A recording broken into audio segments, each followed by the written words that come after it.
Футбол академии Алани яхшажмайма аразышты олам хашанов жарынты. Коронавирусы пандемия хошай ырыгатты подфадат нафаси шарахзина адравдишынын. Уйтыхай журналистан разырта академии директор Битарт Роберт Наридаганзы с футболиста ахурканын судонын яржитима фышцавы базыртты. Академии ражамын фанканы шылгоймакта футболун командадыршканын. Аргон футболистан аражынсы патам балгафадатты самай удон хождарагур анда регион там фандак маканой. Но гажи фаштама фафулдаркан зашта хорзаутынымас шада дуыны вонг. Хиштаркара футболы каждыта ишканзышты сагат ирштоны чемпионаты с командар хайзен ахам корд.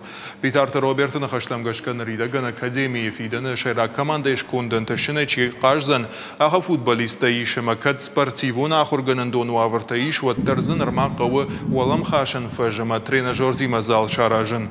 Республика хисавадны вшбаварта хаштагдарыштаг высы райхалиняк фарштатылкай бакушсы штуумай.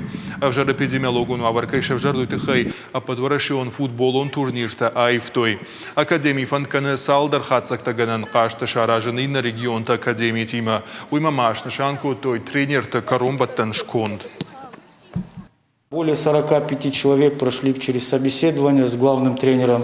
Главный тренер всех просмотрел, и наиболее лучших на сегодняшний день, по его мнению, они сегодня в академии.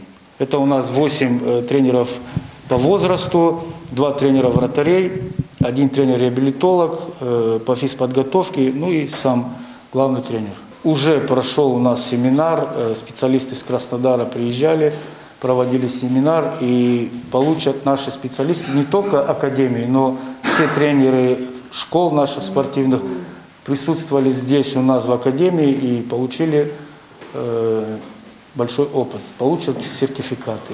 Дальше у нас будет проходить уже лицензирование, подтверждение тех лицензий, которые есть у тренеров.